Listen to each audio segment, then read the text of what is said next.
Welcome back to Bulletproof Mindset, Scotland's #1 health, fitness and entertainment podcast. So today we have a special episode for you guys who don't know where to start with your health and fitness journey. Of course, we end up blethering for the first 30 minutes of today's episode, talking about, what were we even talking about? No idea. Oh, we were talking about if talent. is talent, are you born with talent? Are you someone who is genetically gifted? We're a wee bit debating again, back and forth on that side of things. We're not sure. Are you born with an amazing gift, or are you a big dick or a wee dick? Are you created into an amazing gift? Yeah. So we then had, the plan was to do this in one take, this whole episode, where we talk through the framework and everything that you can do to be successful with starting with your health and fitness journey. There is a lot to cover, so we're breaking this down into 2 parts. So this is part 1 of the series, where we cover off the nutritional component and the mindset and movement component. And no, it isn't move more and eat less. Actually, it's move less and eat more. So that is after a 30-minute introductory part of today's episode. So when it comes to starting your health and fitness journey, we have also created an amazing 12-week starting strong program. It has loads of mobility. It has lifting. It also has a Facebook call that you can join with myself or Dale. Myself and Dale. I'm going to... Come on, man. Spit it out. Myself and Dale. But also what we're doing in this lovely facility in Airdrie is you can come up on a Saturday if you are close. Obviously, we do not know where everyone's from. But if you're from England, you can also come up for a wee day trip as well. Come to the best. Because we have, most of our listeners are actually from England. I know. I don't know if Airdrie's the nicest part to Scotland to see, but you're more than welcome to come along but to that. But you can come up and see us. And also, this will be released just before November ends. So if you're still listening at this time and you want to join up, use this code StartingStrong30 for a 30% discount.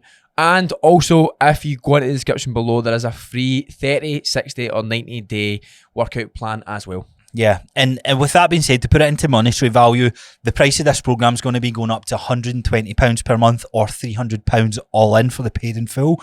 With this discount, it works out at like £70 per week if you apply the 30% discount, and you're getting some face-to-face training or the option of face-to-face training.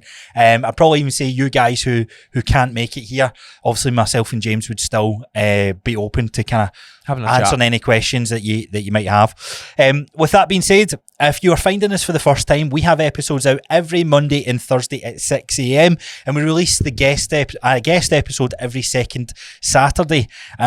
Also, if you haven't already subscribed to the YouTube channel, you can watch our lovely faces over there. So head on over. And last but not least, I feel like a broken record here, but if you haven't already, leave us a 5-star rating on Apple Podcast and Spotify.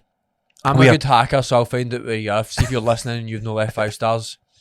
But we do appreciate your most valuable asset, which is your time. So, with that being said, let's get into today's episode. Are you wearing Vic? No. I smell like Vic. You know, like I know what Vic is, aye. Is that not you? I thought it was you. I thought it was your knee, maybe. That's what I was like. No. Does it smell good then? I wouldn't say good. It's I like the smell of Vic. Do you? It's medical. You mean Vicks or Vic? Like the stuff you put in your chest and you go... Aye, it helps you breathe. Aye. It's like that wintry type smell. No? No, nothing different. Anyway. Might be my clothes, mate. They're not dried right. Oh, probably not. Single man lifestyle. They'll They'll dry in the corner and they're piled together. They will. Do you get conscious about that? What? Like the smell of your clothes? Nah. I used to always get really conscious. When I was in school, mate, I was like, what's that smell? Does that smell good? Mate, see, when I was in school, I was so bad about it. Aye. I'd be in PE and I'd go... That fucks you up, man.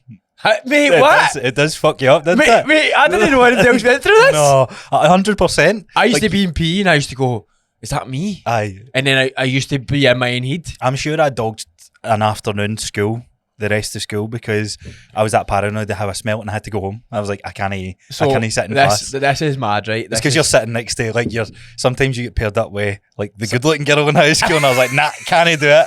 I honestly think it was because of that, because it wouldn't have been because of my mates and that. Aye, when I was in PE with the lasses, I'd go, that smell of shite. No shite. It wasn't shite. But it was like, Dad, am I stinky?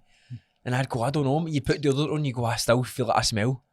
So this is funny, right? This is a wee bit mad, but this is what used to happen to me when I took gear, like coke, right? Right. I used to feel like, see when I used to get right sweaty, like see when you started sweating, I used to like see like that feeling. I'd go, that smell like shit. Would just random But people. it would never, no, when they say, I would start saying it to my pals, but it would never leave my mind. And see, once I started, I'd convince myself that I'd shat myself the full night, right? And I'd go to the toilet and I'd check and I'd go, right, I've no shat myself, right? It's no me. But what is that smell? But I think you just start making it up, man. You'd be like, what the fuck? Controlling your senses. And I think that came from like back in the day when I used to be in like PE and I go, like you would be beside all the lassies and you go, am I smelly? Have I told you this story of how me and Gillian met but didn't really meet?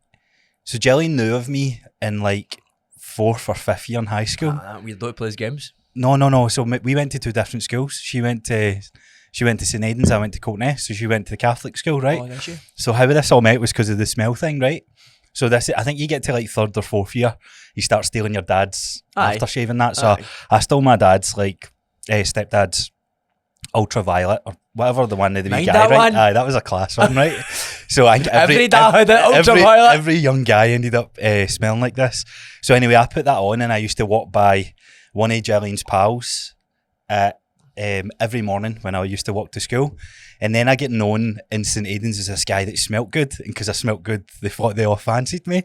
And this is like Gillian's group of pals, and it's so funny. Like years later, she was like, "We used to like write your name on the board in school and circle it and all that." What the fuck? How weird is that though? Just because I smelt good. That's mad, isn't it? There's something to be said about like I smell good. The pheromones that like you release. There's like a sexual attraction to Oh them. no, definitely. I was rife for them, man. Had a wee fan group. And then Gillian bagged me, eh? She'll be like lucky the woman. popular girl. Lucky woman, eh? Aye. Just you believe that, mate? I know, I will. She tells you that story like somebody else's name on the wall. See, because I'm sure one of them had said once, like, "Oh, you smell really good," and that was it. It was like, oh fucking man, hunters it. They tell you one thing. Washing my That's face your in it. identity. It was, aye. That's honestly how I started. Usama filmed like a podcast in here for his YouTube channel. So shout out to him. In fact, I'll bring up his YouTube and give him a wee shout out, because he's the stuff and knowledge and stuff that he's providing for his coaching, like trying to get skinny guys jacked is his niche. But he had me on and he was talking to me, he's like, "How did you get into fitness?" And it just brought me back, and it was that one. Oh, Dale's got an 8-pack, and I was like, fucking sit-ups every night. Did you see the picture I threw up the other night? That was 3rd or 4th year in high school. That's mad, isn't it? I'm fucking jacked. I was like, tension there, turtleback. But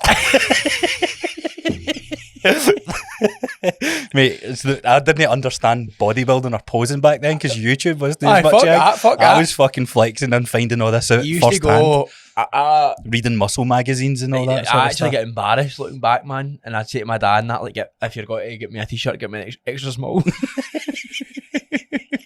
Do you remember the first time shopping yourself?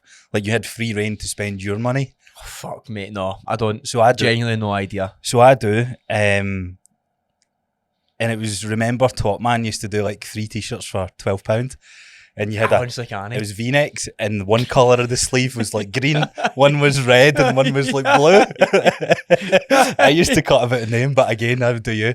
I try on the mediums, like, this isn't tight enough. And to the point, it was like, up there. I look back at pictures, and the t-shirt's like fucking there, and you're like, wee belly tops and that. Fuck? Sam's just tried to FaceTime me. So let's get into this debate. We were just having it beforehand, right? Yeah. So we've just thrown up a clip from Richard's podcast. If you haven't listened to Richard's podcast, 125 is a really good podcast, actually. He liked kind of getting into the mind of his upbringing and what kind of makes the man that he is today. And he's also got a lot of knowledge in that to share. But one of the clips we've taken is basically saying that everyone has everyone has the potential to be successful, and you shouldn't be held back because you don't think that you're good enough or talented enough. And the analogy he used, he compared it to people aren't born as a superstar athlete, was what he said. Aye. Man, TikTok is ruthless with this. Yeah. Just see the guy. I hate this. I fucking hate I this. know, I see This it, is mate. the I worst know part it ever. is. We should start a podcast, mate. We've been going podcasting for a year. We're Aye. not in that category. We're leading the way in Scotland. I don't even reply to the things because I do. I just go nice part, mate. there's not any point wasting your energy on that. No, there is. No, there isn't. More comments, more engagement, that's more true, likes. that's You need to true. play the marketing game. Should say, look at your profile picture, mate. You dog. You dog. We should do a podcast episode just getting all the trolls. Mate, What's been said. So I seen it, like, we'll go back to this, right? Yeah, It's yeah. quite funny to talk about TikTok, and there was a lassie put up behind me, and it was like her and a boyfriend. And for some reason, American guys, like American girls are attracted, but he's obviously a tall guy who's got a wee bit of money, who obviously does well for himself. Like, I don't know. I just think I see this all the time. I'm like, that guy's punching. Aye. So it's kind of like that, but you could tell he was actually a handsome guy. But just the way they dress is a wee bit different to us. Right. They dress different. Yeah. And the USA top comments like, USA what am I drop. doing wrong, man?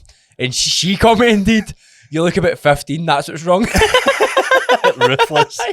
She's got about 10,000 likes and that wee guy's like, I'm never commenting on a TikTok ever again. Hey, it's the game you need to play. Aye. I guess that's the modern day era of building resilience and confidence. That is. Either makes or break you. That You wee need to- guy has been destroyed. I know. So anyway, back to this comment. This clip was basically saying that, and my mate Sam, he tried to FaceTime me, see if he FaceTimes again. Is he trying to talk to you about that, do you think? Aye, he's like, He's mate, right on it. he's so heated. Look, this was all last night, right? I left the conversation. I patched him last night, and he double texted me this morning, going, "So did I win this argument?" I'm like, "Whoa, right? You're obviously emotionally heated with this sort of stuff." Aye. So you said that you believe people are born talented. There's some people, I know, born talented as in they have a gift for something. Like, and they have a gift for something, whether they actually get into that. Do you know what I mean? Do you know? I think that's This is where that's genetic potential, no talent. I think talent is. that's the same thing, I think. But I don't, by talented, I don't mean that they are going to win. They just swan through life. Yeah, I know you're not. I mean that they find the thing they're good at so much easier than everybody else. Mm-hmm. Do you know what I mean? And this is the point that I'm looking at the comments that's getting brought up, and what I was saying is if Messi was born in Wishy or Wisha for you, for majority of our listeners that aren't from Scotland, Wishaw is a place in Scotland that's just a wee. I wouldn't even say it's deprived. Just a It's wee no- town, it's no a wee deprived, town it's no outside deprived. Glasgow. If Messi was born in that town, I don't think he would be at the status that he is today. But you made a good point. He probably would be very good at football. aye. And this is where a combination of environment, genetic potential, or talent, whatever you want to call it, and just the right environment that's exposed to that individual, Aye. they'll have the chances of succeeding at way more than someone like me or you who isn't genetically But- disposed. Here's where I will. I do agree, but I do. This is the whole. It's not a black and white scenario. It's not like this is it and this is it. He would be more talented at football, but what happens if his mum and dad didn't put him into football? Or what happens if he went to Bells Hill Academy, right, and was hanging about with the smokers? This is what I mean. Environment matters. No, big time. And I do agree. Sam, he actually infuriates me, man. Good mate of mine. Love him to bits. I'm going to smash his face in when I next see him. It does my fucking head in. So I was actually having a conversation with one of my other mates, and I don't really want to get this too much just in case it offends someone, but I was like, I just don't know how people can't, like, some people are just in a spot where they just can't get out it, and I'm not, like, it takes time to change, but some people are genuinely, like, there forever. Mm-hmm. And I'm like, what is the difference between why do they not want better? And I just can't understand it. And then I go, everybody is that little bit different. Why is that the case? I don't know. Do you know that way? But some people genuinely are happy. No, they aren't actually happy. They aren't happy. They convince themselves. They convince themselves that they're happy and they stay there.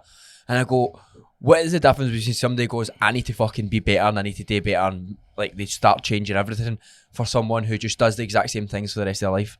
Do you know what I mean? I think again it's upbringing, environment, the Mhm. people they surround themselves with.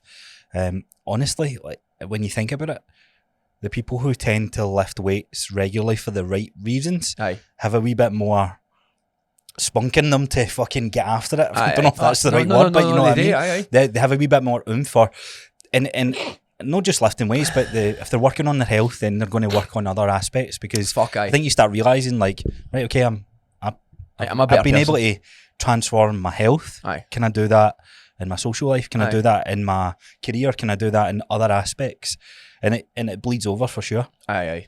So, but this brings back, that was the kind of conversation we had on the last podcast, which was going for first, second and third place can be a dangerous kind of path to go down, because like you said, in the powerlifting world, if your arms are longer, then their deadlift is going to be potentially better than yours, just by genetically being born that way. But that's not going to hold you back from competing. And I think that's the main message about the whole thing. Like, fuck genetics, fuck talent. Like, why let that control and destine you not trying that? Because what happens if you love it? It's funny. Who cares about the first, second, third place? It's funny, like, obviously, that Outliers book is like basically explaining why people get to the stage they're at. But with Outliers, it's talking about people who are at the top. Yeah. The top 1%, right? Studied. So I'm reading that and I'm like, I'm already on a different path from the rest of my family. Like, I am, like, I look at the rest, and I'm not saying that, like, and when I say family, I don't even mean close family. All of my family go the same route. Do you know what I mean? Like, they go, right, I'm going to do this job and I'm going to do it for the rest of my life, and I'm going to provide for my family. And I know that's no, I know I will never be satisfied with that kind of life, right? And then I'm reading that book and I'm going, I'm no going down that path. And I said, I don't want to. I said, I don't really care that they were destined for that because they've done that. But the biggest part that it tells you is you need to put in hours to be really good at something. Yeah, there's a common theme in everything. Everybody who is good, who has been doing something for a very, very fucking long time, and they've been doing it. This is where I would say to clients, you can come into the gym and you can half-arse it. And you can speak to somebody who's been got to the gym for 5 years, who's been half-arsing it. They've not got 5 years worth of experience, right? They've got maybe 3 months. But also see the episode we done when it said what makes some of our clients, our more successful clients, successful. A lot of that is experience as well. They've got history of really understanding the journey and that sort of stuff, which is fascinating. But yeah, it's like 10,000 hour rule, and that gets bashed from time to time as well, because you're right, it has to be 10,000 hours of good, doing the right thing. No 10,000 hours of like kind of tiptoeing and muddling about and kind of half-arsing it, as you said. And that's really changed my mindset on like a lot of things instantaneously. Mate, it makes you, like, we were saying to, who were we speaking to? Was it Rio and that were in, Rio and Lucas? Yeah. And they were saying, oh, how's the podcast going? And the podcast, for you guys that listen, like, it's going extremely well, and hugely grateful for you. But when me and James sat down, I think we never said this out loud, and I don't know if we've said it on a podcast, but we never sat down and went, we need to be making this much money for the podcast in this amount of time. We've just went, this is something we're going to do forever. In all honesty. I can't see a time where I'm not doing it, because it's value that we're providing to the space in our whole mission statement of the integrity we have, the message we want to kind of communicate to people. It just feels good to do it, and it feels right. And that's where you asked, why did we not have that frame of mind the first 10 episodes? Well, we're continually getting better and better at our craft. And see, the funny thing is, right, and this, so you look at the podcast, how much hours have you put into the podcast? I'm just about to do the math on it. So say the average episode is about an hour 10. But it's not even just the podcast. It's the lead up to the podcast. It's after the podcast. It's trailers for the podcast. It's clips for the podcast. It's everything that we've done in the last year. And then when you read something like that, you go, man, that was all worth it. So if you look at the 10,000 hour rule, right, see, in terms of podcasting, we're only at 200. We've not even broke 1,000 hours. Yeah, but we're 1,000 minutes, maybe. Like, but we're no just that. We're well past that. What? We're about 500 all in. All of different things, yeah. When we talk about editing, learning, podcasting, you know what I mean? Like, and then you put that. They can only get better. But that's 500 good hours. It's your craft. Solid hours, and then gone and PT with people, because what we speak about the podcast is what we speak about people. So you're consistently gone with the frame of mindset after the podcast to speaking about people the same. Now if you're waking up and you're not doing anything like that, and then you go to work and you're just like, I need to be here, and then you need to go home, you're like, I'm happy with that, then the hours don't add up and equal to be the same. No, but you were asking, like, why do people not have that urgency? Do you think it's imposter syndrome? Because you had a bit of that at the start. I think you just said that last week. I know I did that. Big, You're like, that's what kind of held you back in a way. It does hold you back, man. Imposter syndrome holds you back. And we said in a few podcasts ago, someone told you imposter syndrome will always be there. Yeah. Think that's true? I think,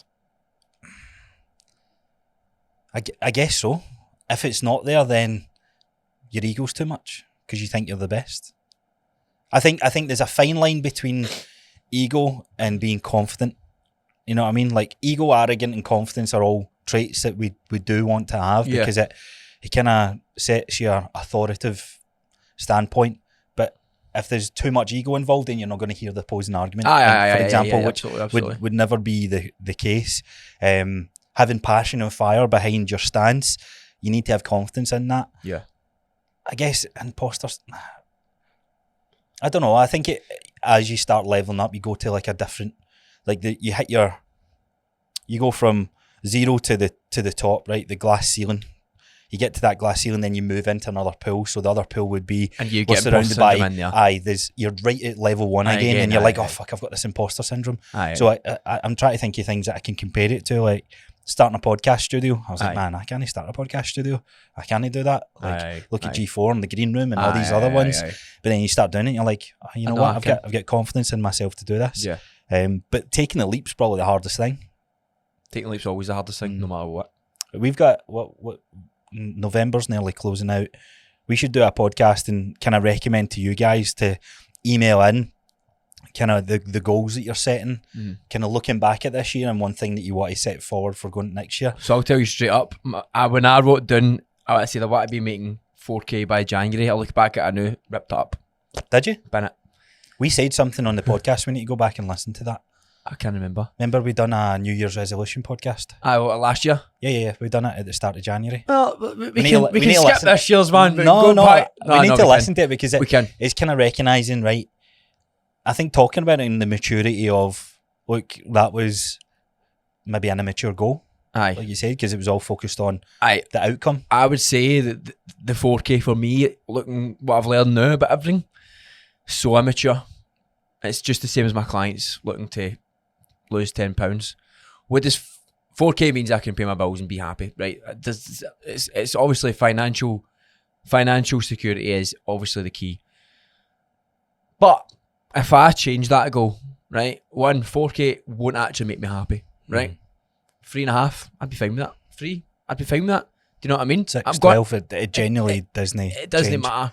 Do you know what I mean? And you know what? There will become a time where I will make more, like very, very, very soon. Like everything's on the high, but that's because I simply binned that and wrote everything else down. And I wrote the processes. The processes. I need to be better at this. I need to have better at this. I need to put more effort into this. I need to put more effort into this. That's what leads to that desired outcome. Yeah. It's no that fuels it. Aye. This is like you writing down, I want to lose £10 or I want to gain £10 if you're trying to gain muscle. That is just arbitrary. You have no fucking idea how long it will actually take you to get there. No. Who cares if it's 10 years? Who cares if it's 3? Who cares if it's 6 weeks? What would get you there though? Yeah. Write that down. How fast can you do that? Right? Try and do that as fast as you can, and then whatever happens, happens. Well, this is good. If you're doing all that well, then you will. Something will happen. Good segue into today's topic, but before we get into that, I want to talk about just real quickly as well the whole. What was it? It was a recent paper. Oh fuck!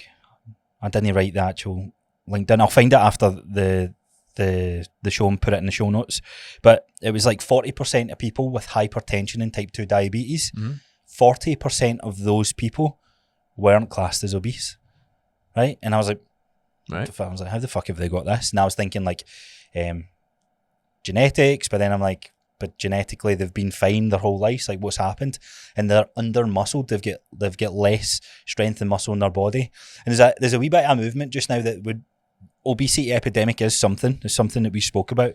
But I think we should do a wee bit of kind of deep diving into the lack of muscle epidemic that's happening and the side effects and what that can cause. So less muscly you are, the less you don't have as much strength. And if you ever came across a client, it's like, I guess they'd be falling into the category of skinny fat, right? So they kind of they're quite small and light, but when you kind of look at if you ever do measurements with your clients, and you're like, you're kind of falling like BMI wise, you're falling into the obese category, but you're like 60 kilo, 70 kilo. How's that possible? And it's because of the you get different. Do you remember in your PT qualification, it was like your pear shaped, your apple shape, and all that sort of stuff. Oh, shit. So I was thinking about that this morning, and I was like, fuck, that's actually so true, that muscle is very important to everyone's health journey. And I think there's still a bit of a kind of stigma around muscle. Oh, fuck. No, don't I get too bulky? Nah, do I look like that CBum? Okay, see, when we talk about genetics, he's at the top of the tree, luck. right? Good fucking luck. Environment and all that. You could have the best environment, but you ain't getting there. No. Some people, and again, it's like you're used to seeing CBum, for example, and you keep seeing it, and if it's on look, you're like, did you? Oh, did you? Aye. I like to see where his fatherhood journey is going to go. I like him. I like him. I was like, does it actually add any value to my life? No. Yeah. I don't like bodybuilding, so like, what's the point? Aye, what am I doing? It's just getting me annoyed. It doesn't actually get me. No, I actually like CBum. I think he's a good guy. I think he's a top guy. The message he actually spreads. But at the end of the day, as bodybuilding, he is abusing PEDs. So true, fair. It's like Fair. Yeah, he's a good guy, but so yeah, but in terms of building muscle, that's fascinating that you can still develop some chronic health issues that would fall into the category of obese people can only get this. Yeah. And just because you might not be morbidly obese or obese, and you're like, I'm you've not got that, a lot I'm not of fat compared to the I'm not amount of that muscle fat. you've had. Have you ever met anybody in your family that's got a hard stomach? Like their belly's like swollen. It's like, aye, but that's solid. Referred to as the one Mate, pack. I've got a lot of family members whose health isn't fantastic. Well, that's what I mean, but like the whole point, and again, that's kind of pointing to this visceral fat that's not really spoke about. The fact that if you guys are listening, it's fat that attaches to your organs as opposed to the kind of fat that sits in the outer part of the body. And a lot of people are in disbelief. It's like, nah, I'm all right. So I can still. That's because they see skinny as health. Like, it's always been the case. You get skinnier, you're healthier. Very distorted. That's your fitness journey. Your fitness journey is getting skinnier. Yeah, and I didn't really have this in my arsenal to communicate back to when we done the obesity episode. I know, we've learned a lot. I got a message from someone saying, I don't think obesity is as big as a problem as you think. I think it's the skinnier thing that's more of a problem. This was someone that worked in the NHS, and I was like, I hear your point. I hear your point, but I think if you go down a high street, and you kind of look about, you can see that it's just ill health. Well, you might not class it as obese, but it's a combination of both. I would actually agree with that point, because when everything is in play with your health, like your habits and your lifestyle is good, very easy to lose body fat, right? But if you're in health, if you're holistic health, the way you treat yourself, your habits, your food choices, your training is poor, your health is going to be poor. Do you know what I mean? So you're going to be making worse choices, worse habits. You're going to get obese from that fact, I would say. And that's why obesity is probably mostly caused. That's what I see now. Yeah. You ask people, how do you eat? And you hear them, you go, whoa, fucking hell. Much do you move? Whoa, fucking hell. Did you see the who shared it? Was it Max Lukavia or one of the accounts I follow? Remember we were talking about the Hadza tribe? The tribe who ran all the time. They run and they live like modern day hunter gatherers, right? So guess how much they move on a daily basis. So bear in mind they burn the same amount of calories as the average American who watches TV and lives an office life. 35,000 steps. I think you're actually spot on. 19 miles. Right. 19 miles a day they move, yet their calorie burn is the equivalent to that. The reason I know that is because when I went to that rave, I moved 35,000 steps. Danced all day. And I was like, see, if you're a hunter-gatherer, I can imagine them being like that. Yeah, so it's 10,000, what is it, the average pace, 9,500, 10,000 miles, about 10,000 steps is about 5 miles, so 5. So it's mad to think like some people that move that much, it's not just quite as simple as move more, eat less, because these guys are moving like the absolute max. When I'm speaking to clients, I'm like, it's no move more, eat less. This is no what we're doing. We are eating more, moving a little bit more, no doubt. I say, see if your steps are high, we're still eating more. We're not moving anymore. But you're going to be training more. You're going to be lifting weights more. But I think the whole move more, eat less movement is simplicity. Aye, but it's also part to why people are losing muscle. Oh, aye, fuck aye. Because it's all like, right, okay, I'll run. It's like, man, I just wish, I know you love running, but I just wish you kind of went down this path of resistance training. Yeah. Which leads us nicely on to today's conversation. 32 minutes in. Here we go. Here we go. This is meant to be a deep dive episode, but you know, as we love a chit chat. So, how do you start your fitness journey? We've done episodes like this in the past, but I think, as we said, there's a lot of lessons learned this year, and I don't think our approach has necessarily changed, but we want to kind of lay out a framework that you can follow if you, or maybe someone that you know is struggling to get started. After the back of this episode, you should have a good understanding on where to start with your fitness journey. Yep. Now, for you guys who are in your fitness journey, still worth listening to, because when you break it down, there might be things that you go, man, I've been really hard on myself with that certain area. I'm going to pivot and change to what we say in today's episode. So kind of moving on to the let's kind of start where you mentioned, was this off? And this might have been off camera when you were talking about it. Like, you need to find something you enjoy. However, before you even start your fitness journey, you've not started because you don't enjoy it, right? You think of it and it's a chore. And I think we all have the things that we do that it's like, man, I don't know if I can be bothered doing that, but the reward is in doing it. Yeah. You know what I mean? So there's an element of discipline right at the start of this process, and where you jump into that path, you might be right in and you just got, right, cool, I'm motivated, I'm ready to get after it. Or you might be the person that jumps in and it's like, man, I don't know if this is for me. I think sticking to it for, what would you say, 3 months? Bless you. So sticking to it for about 3 months would be the kind of rule of thumb before you make any rash decisions. Now, sticking to something for 3 months doesn't mean you're dialed every week on, week out. It's just some weeks are better than others, but for the 3 months, you're going after it. Yeah. So, in terms of where to start, there's kind of a lot that you can throw at it, and it's not just doing the whole kind of kitchen sink approach where it's like, do this, do that, like move more, eat less, blah blah blah blah blah. Aye. Where are you starting? Like from so let's kind of break the categories down. So I would say the movement part is one element. Yep. The nutrition part is another pillar. After that, we've got your kind of external hormonal biofeedbacky type things like your sleep, you need to be trying and your digestion and your mood and stress and whatnot. You've then got the workout. Did I say the workout? No. Kind of losing track. No.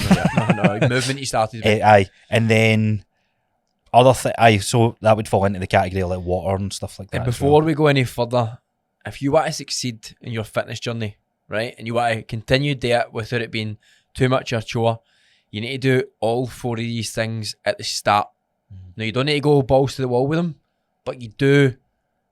I would say if you want to be successful, you do need to do them all, because you'll have a much better understanding of yourself. You need to be at least tracking them all. Aye. Because awareness is what we always say is kind of the first thing you need to understand is like going, who are you? Aye, it's like where is your lifestyle at? Because if 10,000, I love using that analogy, the 10,000 steps. Like, okay, Dale, I'll walk 10,000 steps a day, and it's like, right, cool, brilliant. Oh, I'm struggling. Right, how much are you moving? I only do about 1,500 steps a day. It's like, that's fucking 5-fold of what you're doing. Like, that's a lot. That's a lot. So understanding where you are, definitely tracking all of them, tracking them from a week. And I think let's start the conversation on the nutrition bit, right? So everyone's probably heard of your BMRR calculators, which is your online calculators. If you use MyFitnessPal, it's what they use. And for today's episode, I want to do like a wee example of James, right? And this is where everyone, I've said it many times in the podcast before, that everyone's got their own fingerprint when it comes to their nutritional output. So if I put online macros, right, so James is going to shout out to me. So what would your goal be just now? What's the No, I'm saying what is your goal? To lose weight, gain weight, or maintenance? bulking. Well, actually, let's start there. So your fitness, getting started in your fitness journey, you need to understand your why. Aye. Like, what are you doing? Aye, Why are you doing it? Aye. What would be some whys that you've heard in the past that you've had to kind of challenge some of your newer clients on? I just want to look a wee bit better. All right, does that it? Well, you may as well just cut the call off. No, but genuinely, I'm like, why do you want to look better? Do you know the argument I love as well with this? No, look better. It's that I want to lose weight. I don't care how I do it. I just want to lose weight. Cut your arm off then. Oh, you don't want to lose weight that much? Oh, okay, right. So it's getting down into a deeper level. It's actually quite funny because it's true. I'll actually quite early in the calls that I've been having. By the way, just so you know, first 12 weeks, no one's goal is to lose weight with me, and instantaneously they know. Like you do not come to me to lose weight, and the reason I do that is because I've had a couple of clients in the past, and I explain this to people. I've tried to put them in a cut early, and I've regretted it forever. Still think about it to this day. Go, why the fuck did I do that? And well, I know why I done it, because I was naive and I didn't fully know. Part of the process. But I'll never do that with MD ever again for that reason, because I seen that it was the totally wrong decision to do. They had nothing. They were never ready, and most people are in the same box. It's that whole, like, you don't know what normal feels like, and if you're going into a state of already high stress, fuck it, right, I can do this, you just add more Stress. problems and stress to that mix, and it's a weird phenomenon. Like, that's why, like, it'll come up to the season of the challenges and everything that goes on, where it's all about getting shredded, and you'll hear us fight against that, and hopefully we can actually bring somebody on that can fight the argument for it. But I still don't see the good in the challenge. Somebody in the other day, and I was explaining, and she was like, I would like to look good from a holiday, and I was like, I'll explain something to you.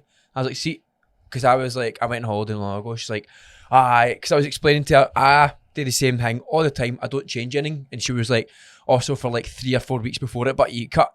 I was like, no, I don't do anything. I go on holiday the way I am. I said, because I'm on track all the time. I said I'll do maintenance phases, I'll do bulking phases, I'll do cutting phases if I really feel like I need to do a cutting phase, but it's not for my holiday. I go on holiday the way I am. And she's like, oh fuck, do you? And I was like, aye, because I've spent so long building it, and I said that's what I said that's the best way that I see today. Because how does it feel when you go to cut? Does it feel great? Like, I need to cut for this. How do you feel you're on a holiday? You never feel that great. And I says, what's the difference between you being 2% body fat different on holiday? Fuck all. And I was like, that's the way you need to look at your full life. I said, if you realise you're going to be doing this forever, then you're going to go on holiday feeling good all the time. Yeah, and also, like, how many people can actually cut with double the amount of calories that their pals do it with? Aye. That's the other valuable thing. It's like, well, yeah, we can. So for me, I'm on the same page as you. Like, I would absolutely communicate that. On the other side of that, if you want to use the holiday as the kind of snapshot to dictate when your cut is, then we'll do it, but we'll do it the right way. It needs to be a far away holiday. Exactly. It can't be 2 months away. And this is the thing, I want to cut somebody right up to their holiday. Now, I've done it with clients in the past just because limited on time in the way that they've came to me. But I would cut somebody probably 6 weeks before their holiday, 3 weeks of a cut, and then read back to maintenance. Because the thing you don't realise with a cut, when you go, you're so depleted and you get that snapshot of how depleted you are, then that becomes your whole fixated vision. So as soon as you have the first cocktail or the first buffet breakfast, you're like, oh man, what was that for? So if you kind of refeed and go into a maintenance or a reverse diet into your holiday, you're stronger, your hormones are better, your energy's good, so you're going to enjoy it more. And that's the important thing. Right, so starting with nutrition then. Let's do this wee exercise, because I think this is very important to communicate. You can use these calculators as a guidance, but just understand that it can be way off in the example that I'm probably going to go over. So what age are you? 26. Height? 5'10". 5'10"? That's what you said. 5'9"? That's what you said. You tell me 5'10". What is that in centimetres? Oh, fuck knows. I've no 172 or something. Wait no. 5. I think it's like 172. What is 5'9"? Why is it fucking knowing feet and inches? I don't know. It's just whatever one I've picked, right? In centimetres. 177.8 for you guys that want to do the math, right? Right, 177.8. So here's where it gets interesting. So height, 177.8. So what is your weight just now? 80.4 kilo hours this morning. 80.4. Okay, so it then asks you for your activity level, how often you're exercising, what would you say that your job level is. So it goes from little to no exercise to very intensive exercise daily or physical job. So in that range, the breakdown, Again? So it goes from little to no exercise, Right. all the way up to very intense exercise daily or physical job. I would before that. So intensive exercise 6 or 7 times a week. No. So you'd say daily exercise, intense exercise 3 to 4 times a week. So that's your I'm lifts. kind of in the middle. Aye, so we'll go with that one, right? Your goal? What's your goal just now? Probably in the intensive, mate, because I've got ADHD. Aye, that's what I said. Intense 3-4 workouts. Aye. What's your goal just now? Yours to gain weight? Yeah. And this is the thing as well, right? These are all goals around weight. And this is the thing that it fucking channels you down a route that you might not have an interest in. Mm-hmm. And in all honesty, your goal should not be around weight. It should not be around looks. I say shouldn't not be, like, it can be the measurement milestone, but ultimately the goal for most people should be starting with getting stronger and getting healthier. And that's a very broad statement. We'll break that down later in the episode and what that looks like. So you want to gain weight. Do you want so here's the mad thing. So this is mad, this calculator. This is like the top search calculator as well. Is that TDEE? TDEE? Calculator.net, this one is. Right. Shame on you guys, right? Extreme weight loss, 2 pounds per week, so 1 kilo per week, which is standard if you're in the right cut as well. But that's heavy. I know. So what are you saying yours is? What weight gain? I'm weight gain. Do you want to gain 2.5 kilos a week, or would you like to gain 2.5 kilos? Or would you like to gain 1 kilo a week? 1 kilo a week? Aye. 1 kilo a week? This calculator's going to get you there. You'd love to gain 1 kilo a week? Would you like to gain 1 kilo a week? That's fucking that's heavy. Aye. So let's click that and see what it says. That's £2 a week. So let's see what that's to do for you, right? So what this does, this calculates a ballpark figure of calories, and this is why I wanted to do this live, because I know you're dialed in on the amount of calories that you have, and you're very regimented and consistent at where you are, right? So grams of protein that you have to have per day, 230. Right, I'm having about 270. Right, but that's not just, I don't pick that number, it's just because that's my diet. That's okay. Carbs, you have to have 503 grams. Quite a lot. Fat, 107. I'm eating more than that. Calories, 3,700 calories. If you eat 3,700 calories, James, you will gain 1 kilo a week. Right. How much calories have you been consuming for the last 6 months? So the last 6 weeks I can go for. For the first, I only started eating 2 days ago, 4,150. And I've not really been training for the last 3 weeks properly, maybe 3 times a week. So that's even less than that. And I have gained 1.5 kilos in 6 weeks. And that's with not training. Mm-hmm. And as soon as you train, you'll probably lose that. Yeah, so I'm going up to 4,350 this week. Yeah. Because I'm going to start training again. So the whole point of this exercise is to show you that, like, so that's 500 calories less than what I eat. It's 1.5 kilos less than what it said I should gain. No, 6 weeks would be 6 kilos. 6 kilos, I fucking. Aye, it's no 1.5. It's aye. It's 4.5 kilos off, right? So let's use this. And I hadn't done a shite before this morning. So it's 80.4 before the shite. So let's reverse this, because most people's goal is going to be to lose weight, and everybody always clicks the extreme weight loss one, right? Yeah. So you have to eat 1,700 calories if you want to lose weight. I have? Aye. I die. So, aye, exactly. So this is where... My cutting phase would be 3,300. Easy. Maybe a wee bit higher, I'd say. Aye. Because you've not been kind of losing much. Aye. The whole point of me doing that exercise there is to show you that it's not to compare your lifestyle to James, because James falls into a category of people where... But that's 1,600 calories off. Huge. And this is calories. and this is a very extreme example, but I want to highlight the importance of using these calculators, and why I'm going to start with the nutritional part of track where you're at for least 2 weeks, right? So I was on a call with somebody yesterday, and this is where this is so valuable that you track for you. No one else, not a calculator. Fuck the calculators. See, and I know why. I wouldn't say fuck them. No, I would. If you... I mean, I don't know how you would fuck them. It's a wee bit weird. I'd say fuck them. I'd say there's no calculator that's going to tell you, right. That's Oh what. yeah. There's no. But you know, I think it's good to, like, somebody and- that's absolutely clueless and doesn't know what to eat and wants to make a change. It starts them somewhere. No, because I was explaining to you why. Okay, So, sorry for I was on a call yesterday, somebody who's struggling.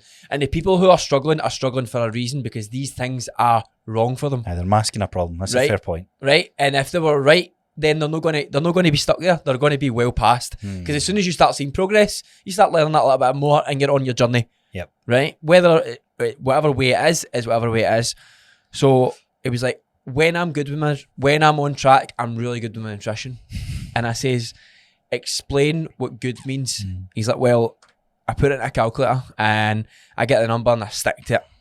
And I'm on the ball and I'm losing. And I go, cool. So what's this calculator telling you? Like 2,200. I'm like, right. He's like, but see, to be honest with you, I'm like, what are you eating now? He's like, see, to be honest with you, I'm eating a lot. So would you say 3,500, 4,000? He's like, genuine, probably, aye. I'm like, right. I'm like, so you're eating about 1,500 to nearly 2,000 less on that calculator. Yeah, you Think that's how good? you feel after 2 weeks of eating 2,000 less. Mhm. Yeah, you lost weight. Perfect. Great. You'll feel fucking terrible. So this is a very key point. Food is energy, and food has more value than weight loss and weight gain. Always. Every one of these calculators is, like I said, channeling down this route. What's your goal? Gain weight, lose weight. Yeah. Forget that shit now, right? Eat food and track, which when we come on to the next part, which is going to be like your external factors of how you're measuring life, how you're measuring progress. So food is energy, and with more food comes more energy. And that's where there's the fine line of the right foods and working all that sort of stuff out. So some guidelines for people to do is your 2 weeks, you're tracking. Just Track everything you eat and drink. Everything that's got calories in it.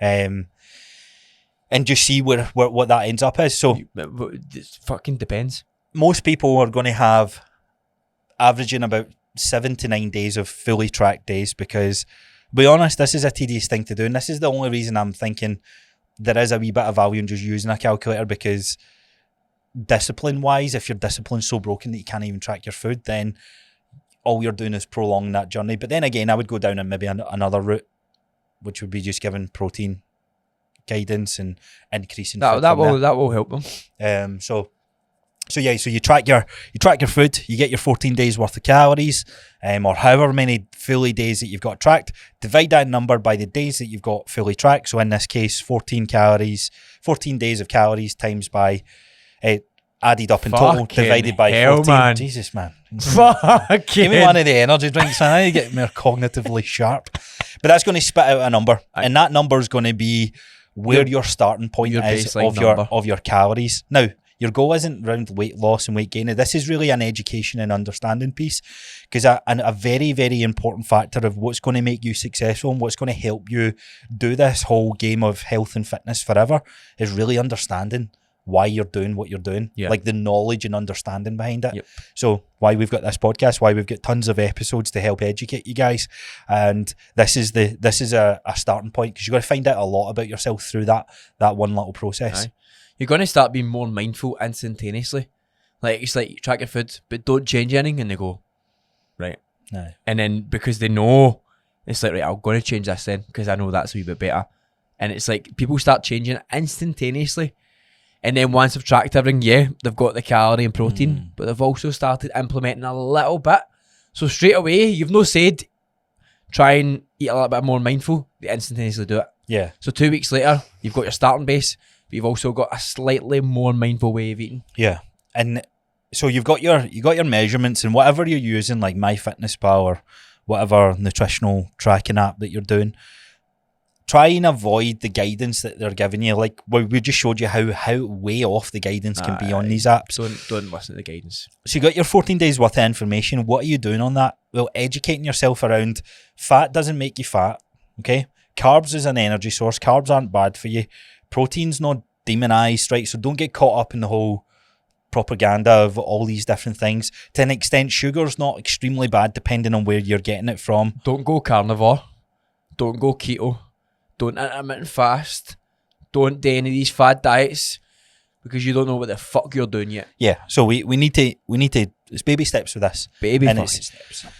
So I guess I'll be interested to see what your take is in this. I would say pay attention to two metrics inside your nutrition. So you got your calorie number, and then you're breaking that down, and I want you to look at your protein, and I want you to look at your fiber, and whatever that number is, I want you to try and boost it up to get closer to the goal of your 0.7 to 1, Yeah. 0.1, 1.2, I'd probably say. The only reason I like pushing that higher with some people is because it just naturally phases out the other foods.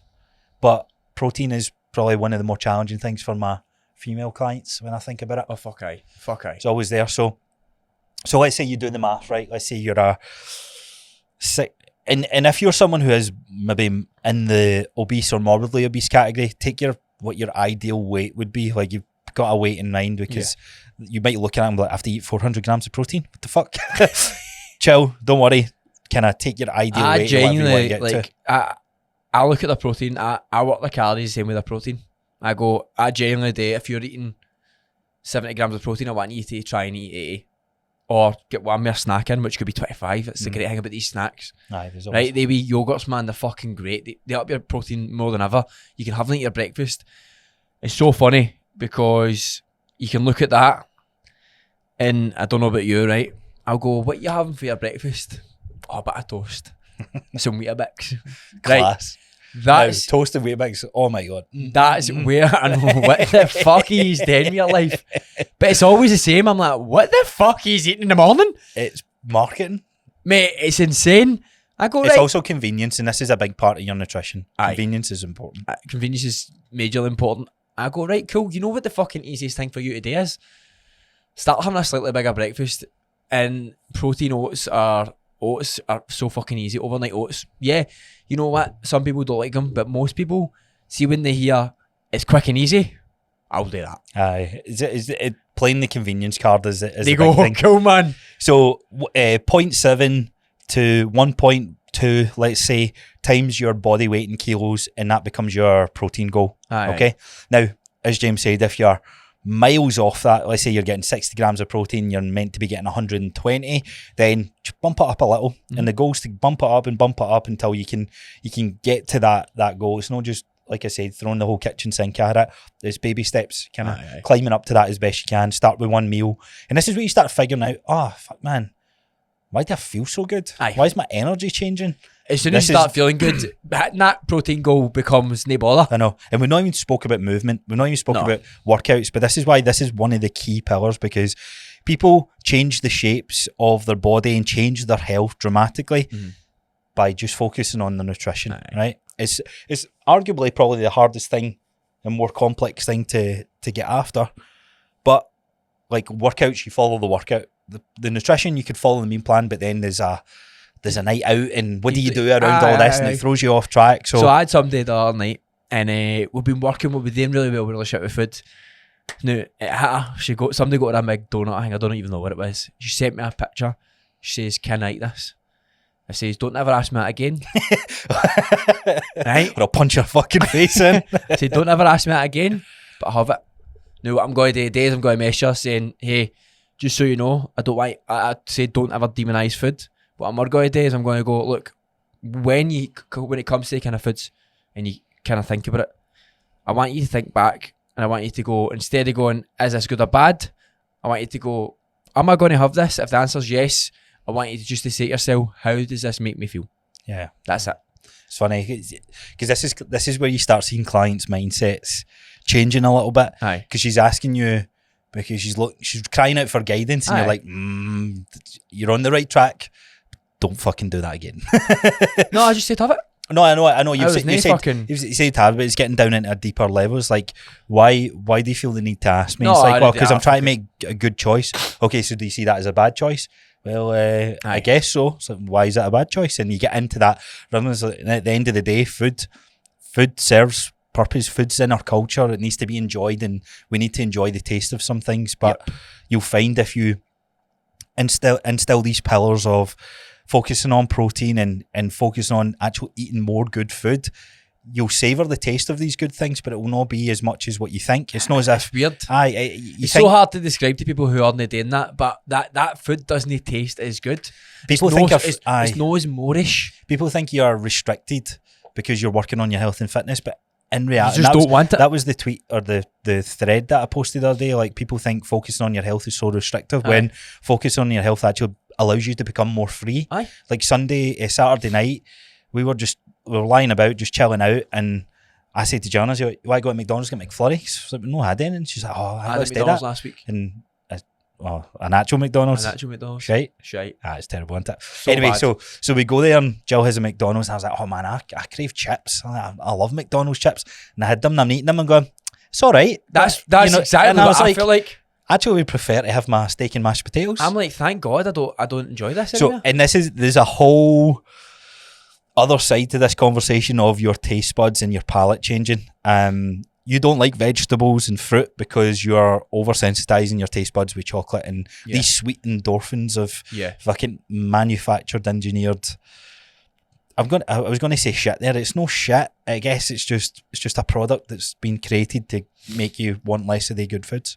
Here's where, if anybody's listening and they're like, right, I'm going to cut that out. I don't know why we keep saying that. What? If anyone's listening, we get Obviously, 20,000 downloads. Whoever is listening, this is the biggest thing. So I had a new client come in and I was like, right, this is going to be another challenge for me. Something completely different.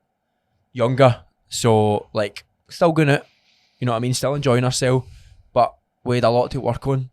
And I was like, how do I go about this? And I was like, right, I've read Atomic Habits. I understand that a habit is there for a reason because you're always going to do it. You're always going to do something with your time when it comes to it. And I was like, right, so you can't take out habits, which is great to learn when you're talking to obese people who struggle with food. Because they go to food for a specific purpose. There's a deeper kind of emotional... And they're always going to go for something when it comes to that. But they're so unaware. And you always go for something when you're feeling some sort of way. Might not be food, it might be gaming, it might be whatever. I'll always do the same. I'll listen to music. We've all got something. Take the hat off it, right? And we've all got bad habits when things come into play. Now, people come and they go, I'm going to cut out this and I'm going to cut out that. It's impossible. It's impossible. You can do it for a wee while because willpower only lasts so long, right? But here's where we changed and I'm like, fuck, it worked. And I was like, right, will it work? Will it? I says, look, when you feel like this, you want something sweet. It's clear, innit? I was like, what fruit do you like is sweet? She, I love pineapple. I love pineapple. She said, I love it. Right, so she loves it. I'm like, what I want you to do is I want you to get some pineapple and make sure it's always there. I say, when you feel like that, go for the pineapple and then see how you feel after it. If you still want X, Y, and Z, go for it. And she says, I'm doing it every time. I'm getting some pineapple. Just had 5 kilos of pineapple. I'm getting some other grapes of that. Like, well, we're still getting calories in. But what we're doing is we're changing the palate. The palate is different. Mate, even to me this day, like Jill started buying apples for the weekly shop. So I had an apple the other day and I was like, that was really good. Man, these taste so good. Same with bananas and it's always still like as much as my diet is, or the food that I don't like using the word diet, the food that I consume on a regular basis is very little high sugary type foods other than the dark chocolate that I have, right? And I still look at it and I was like, I can't be bothered eating that yogurt and banana. But then it's the only thing I've brought up with me. So then I have it and I'm like, this banana's fucking great. This is so good. So this is the thing, like you're not just going to change your palate like that. No. Like that's years of my body eating Nutella when I'm gaming, having takeaways, crisps, chocolate, sweets, you know. I remember actually one year, I was about 10 or 11. This is the fucking good and bad thing when your mum and dad split up. Christmas is crazy. I remember one year having something like 30 selection boxes. Because you're going there, 30, right? And then you go there and you go, I've not had anything yet. We had like a bid. Imagine like Santa's fucking sack, not his ball sack, his actual present sack, filled with chocolate, and we dug into that. Yeah, and you just think about all those things. That's history and memory that's imprinted into my behaviours. metabolism, behaviours, Behaviours. the taste. The we've all got that thing where we smell something and it takes us back to childhood. We listen to something, it takes us back. Same with taste. It's like, oh man, like do you remember these wee Horlicks biscuit things? It's like baby food. No. Oh, I remember having them. Like I just bought them once, but anyway, that's just the whole. I've fucking no idea. But things like that, like food is. Food. This is where food can be quite complex, but as you change your palate, like you will change your behaviours around them as well. Aye, because the idea came for the hang with the cigarette, and he swapped it for a lollipop. Aye. Lollipops aren't great, but do you know what? Better than a cigarette. And I was like, you know what? We're still getting calories, we're still getting high sugar, but it's not the same. No. And she's like, I'm fucking loving that. Also, I'm like, great, right? And what happens for that is she starts feeling better. And what happens when you start feeling better? You start changing other habits, and it's a slow process. From that one habit, you go, I want to change something else. You actually say in your mind, I want to. You don't need advice from someone else. It's belief in yourself as well, because it's starting to build this confidence in your own ability. It's like we talk about the adversity that's created through lifting weights. Aye. Same with saying no to some, maybe not no to some foods, but having the ability to swap out foods and understand this whole nutritional component. And let's be honest, can you overeat pineapple? No. Be fucking hard to. This Can is you what I overeat say, chocolate? See Easy peasy. You can still get overweight on good food. No, you can't. No, it's fucking impossible. It's hard, aye. It's fucking hard. People who say that are having a few takeaways a week still, but in the day they're having maybe a breakfast and lunch. I know. But then they're ruining it in dinner, and that's not to say that the food isn't good in the day. But they're swapping it for this processed food, and processed food is so destructive. It's more palatable. Taste. Look, there's no doubt about it. It tastes better. It does taste better. And when you're, and this is the weird thing. Quick. Aye, it's convenience. It's long shelf life. There is a lot of benefits to processed food in a way. Yeah. But that shouldn't make it as the first go-to option when it comes to nutrition. Yep. Now, there's probably a future episode that we need to do on things where how can you eat quick and easy convenience diet and still focus on your diet. And there is things that you would, is it ideal? No, but it's still better, like you said. It's better than the cigarette. It's better. There's things that are going to be better than the cake. And they're better for better than the pizza. Individual. To you, but it's better than it was. Yeah. So nutrition, protein, kind of stick around there, go through this learning journey.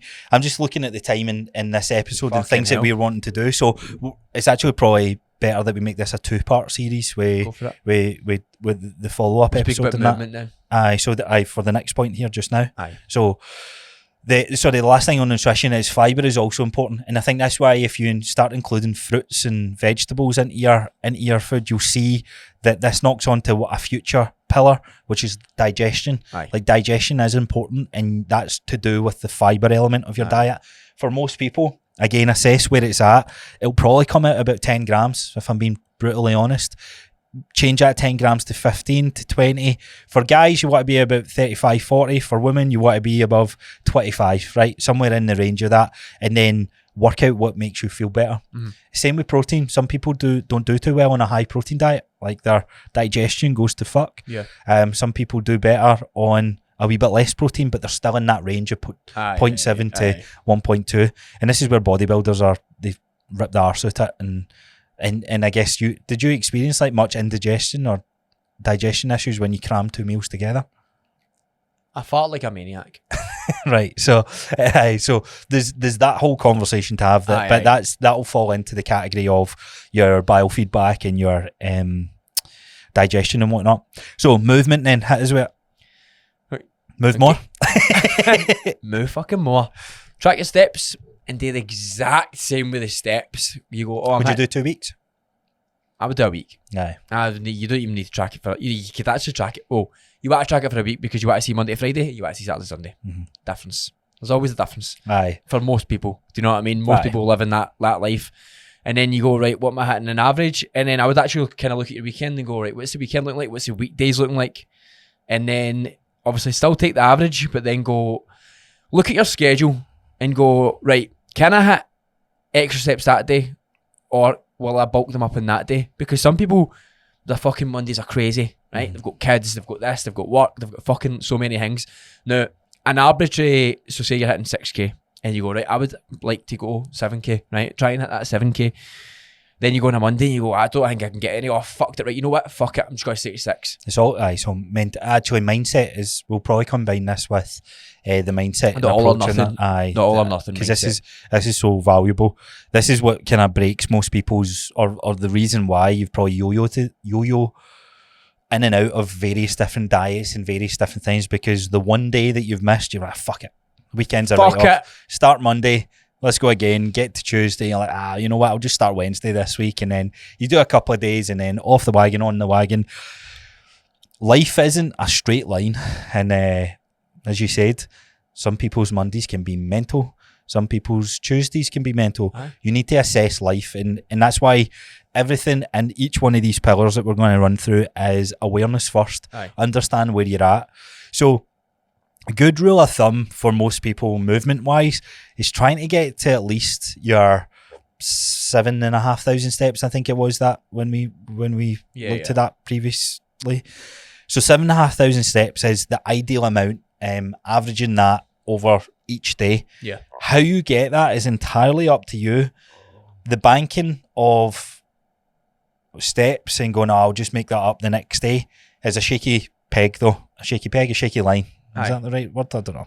But only because if you're of that mentality of, I'll just catch up at the weekend, and before you know it, you get to the weekend, you're like, I need to do 50,000 steps today because you've not been as honest with yourself where you could push the boundaries of your steps. Can I get a wee bit extra? Now, I do feel for office workers here because it is challenging. I've got actually a client just now who's a beautician on her feet all day, extremely long shifts. Gets to the end of the day, she's on her feet all day, and she'll report in 4,500-5,000 steps. And she said, how am I meant to increase that? And this is where you need to realise that movement isn't just steps.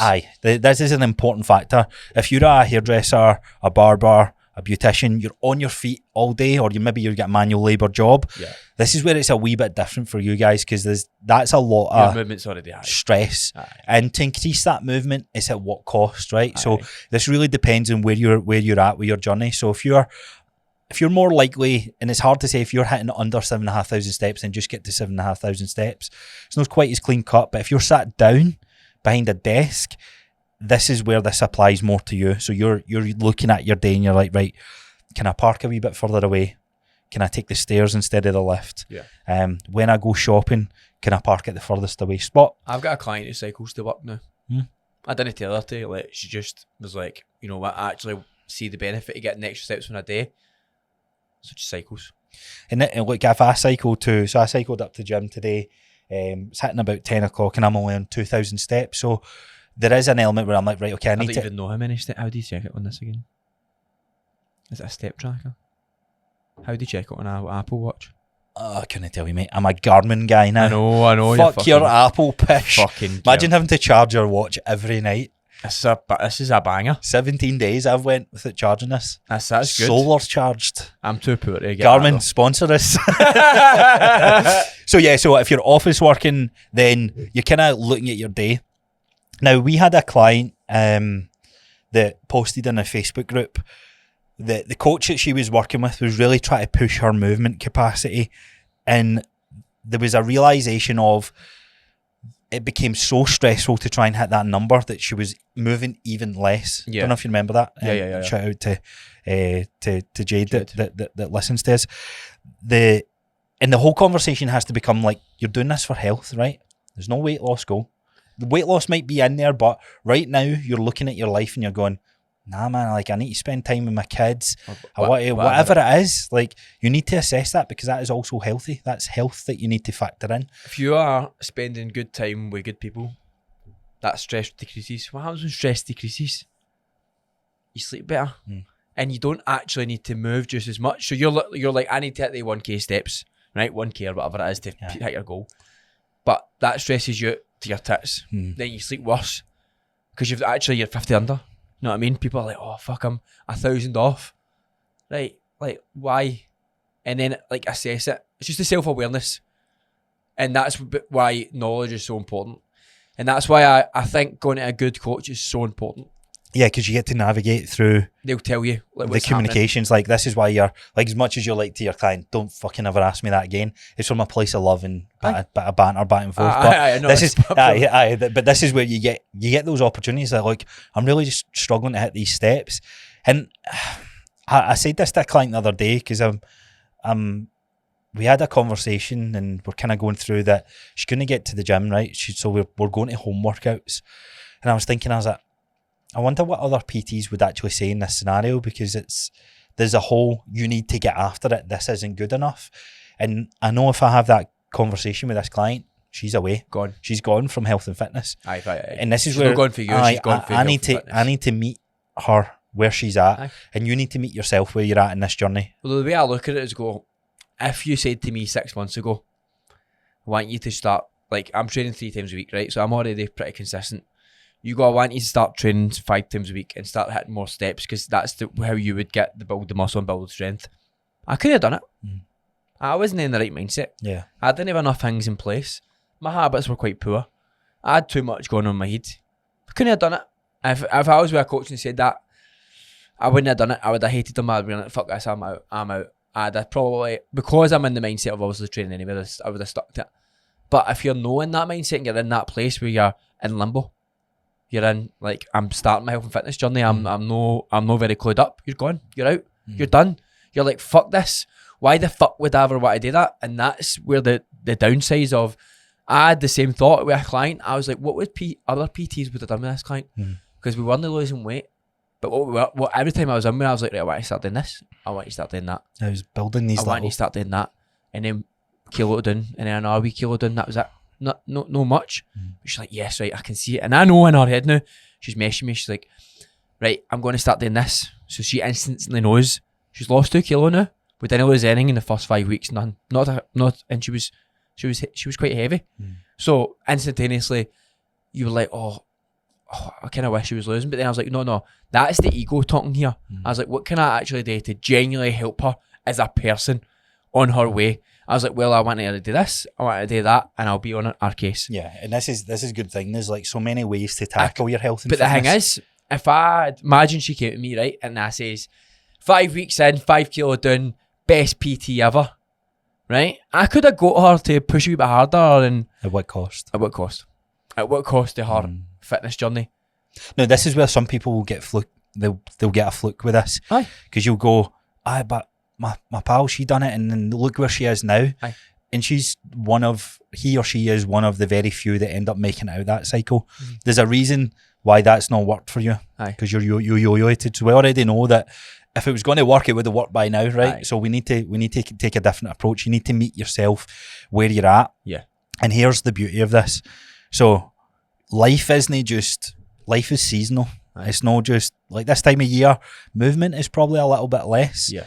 But see if you're being realistic with your goals and you get that wee dopamine and serotonin release of, man, I set out and done what I said I wanted to do. And I've challenged myself, and okay, I've not been perfect, but I've been doing really good. Aye. Seeing there's going to be times where you get a wee bit more on your plate or a wee bit less on your plate.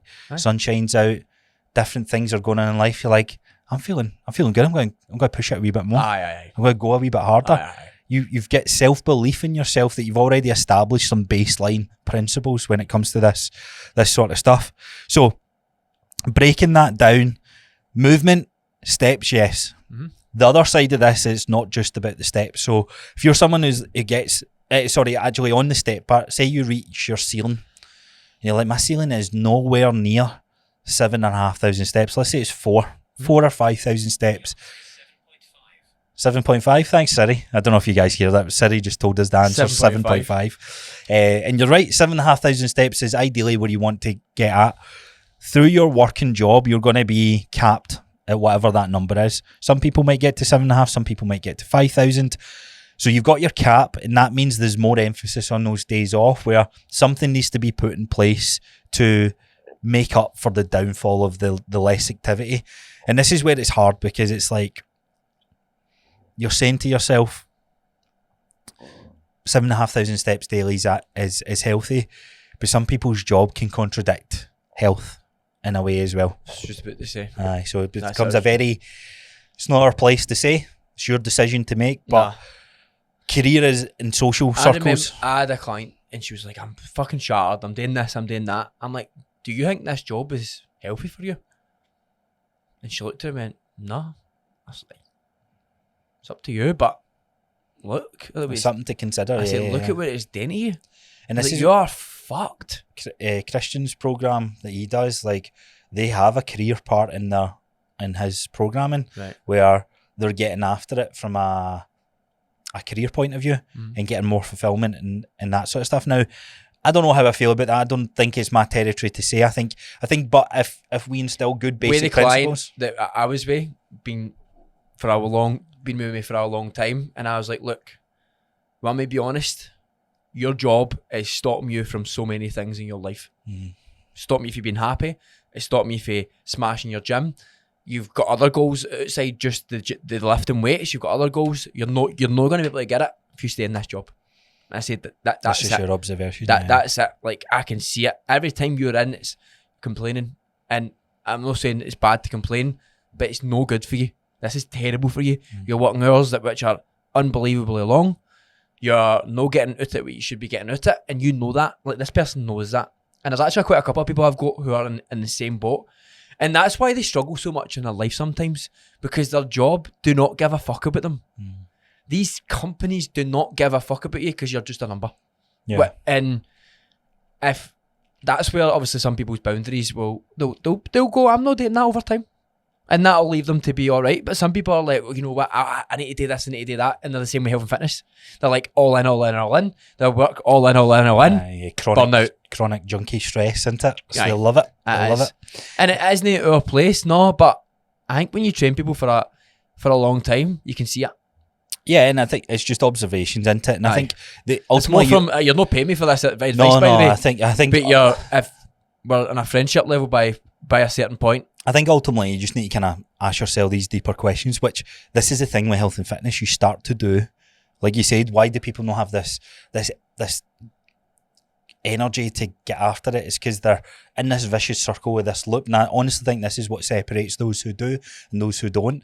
Because let's say you stay in that job that you're not happy with, you maybe change your perspective and your mindset on, you know what, I need to get more out of this if this is going to be the job that I do. Aye. And that might be that it's a good salary and good holidays and allows you to see the world 3 weeks at a time or whatever it is. Cool. Aye. That's good as long as you can come to that peace of mind. But like you said, if it becomes so negative where it's all the I fucking hate this, I'm burned out, I'm this, I'm that. It's like, well, like in a way, why are you doing it then? Yeah. If you're For telling money. me, aye, For money, like that's what they say. it's like we give that. We need to make money, of course. We need to. We do. We need to have a lifestyle that can be enjoyed, but we do not. We do not live our lives just to go to work. Yeah. Would you rather get paid $60,000 a year, right? Build mansions that were making way, way more than that. You were getting underpaid, but you're making these mansions for these rich people and you're getting to meet them all. Or would you rather get paid $100,000 to work a toll booth where you spoke to no one all day? That's what I mean. It's networking and it's it's the connection part. The connection part. I was going to say something there that you mentioned earlier that I meant to bring up.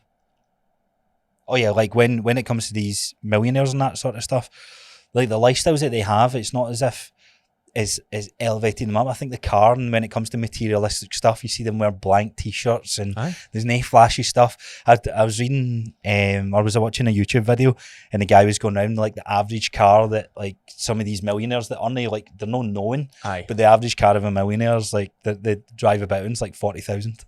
It's just like usually they're like collector's items. That it's like Disney, like that loses me money because in their mind it's like profit. It's like the difference between rich and really rich, or wealth. Aye. Wealth and rich are different. Aye. Because people are going, I buy all this stuff, I'm fucking rich, and then you get wealthy people who understand it all. Yeah, wealth is different. So like, what do I need that car for? I know. So you got to hit a glass ceiling with your movement. This is when you're looking at your days off and you're like, man, I need to hit 30,000 steps across both those days. That might be a push, but the main thing to take away is the weekends or the days off you have to probably build some sort of activity that's maybe a wee bit longer than the 7,500 steps. Aye. So start with seeing if you've got the ability to hit 7,500 steps on those days. Also, just find a way to enjoy the steps. Well, that's going to be the next point, yeah. Find a way to enjoy them. People are like, oh, steps, boring. I fucking love going out and just being outside. I love it. And it's not because being outside is fucking amazing. It's the best thing ever. Oh my God, to get so Look much. at this guy. Oh, this is class. I get so much stimulation. I'll go out and I listen to something that I enjoy. It can be a podcast, it can be music, it can be whatever.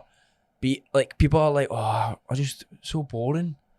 And I'm like, text your friends. Aye. Get family. Have a phone call. Aye. FaceTimes. That's what I mean. You can make it enjoyable, and this is what I'm saying. It doesn't need like do an activity. Aye. Like go a bike ride. Go.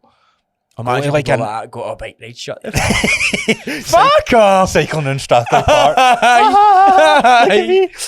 But there's so much you can do. Like go. I don't know. Like I know it's not the time of year and that sort of stuff, but because you're kind of limited. Like it's dark. Have and sex it's a little wet. bit more. It could be more sex. Have sex a little It could bit more. be just connection. It could be anything. But I think the point is that you need some sort of outdoorsy type activity built into your life when it comes to the weekends. Hikes are obviously the best place to start, but time of the year can obviously challenge a lot more people. So the kind of go-to is an outdoor walk. I don't know what else I would probably put in that. Go see a landmark. Go see sightseeing. Like pick something like people the Christmas. like if you take like the Christmas lights and all you're that, out, like you're walking about. Like you don't realise go shopping. You don't realise that these things do housework. There's so many different things that you can do. You're moving. So, would you add anything else into the movement side of things or mindset? For the mindset, all or nothing. You need to get. You're not going to win every day.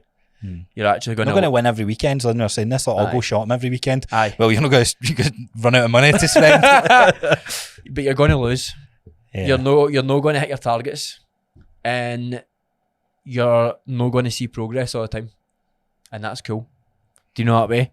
But if you continuously keep it up, you look over a month, you look over 3 months, you look over 6 months, you go, oh aye, and look out for the progress that you do make, and go, I'm proud of myself.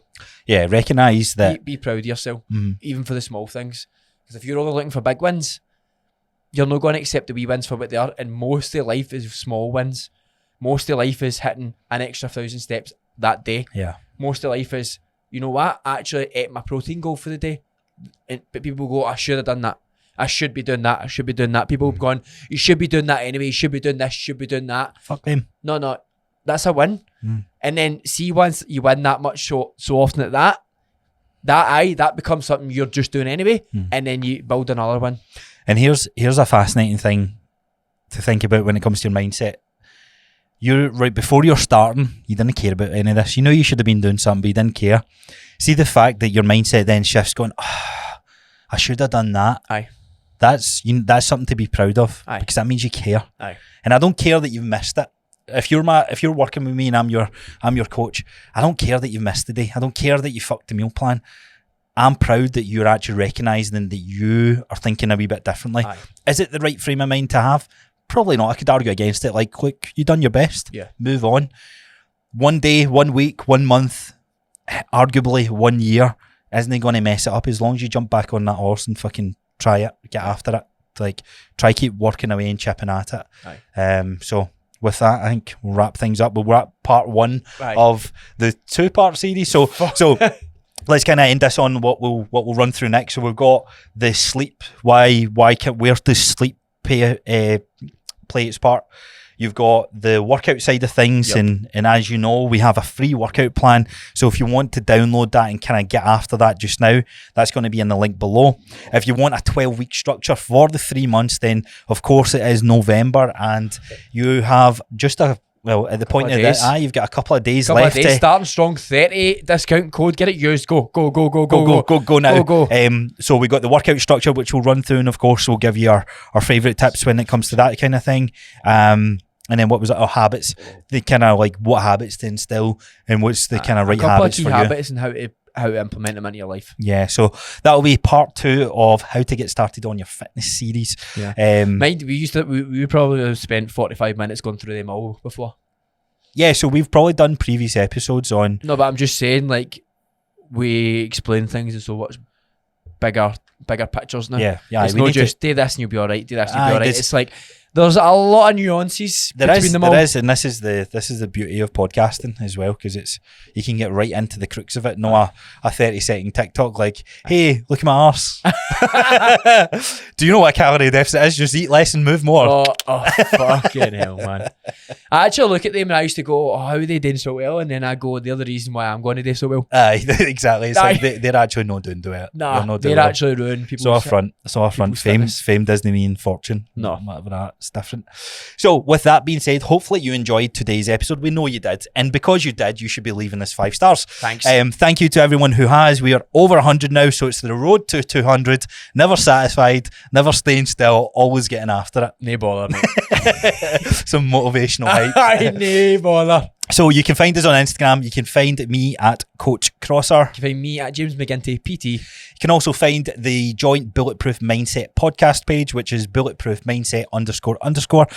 And with that being said, Have a nice one. Same.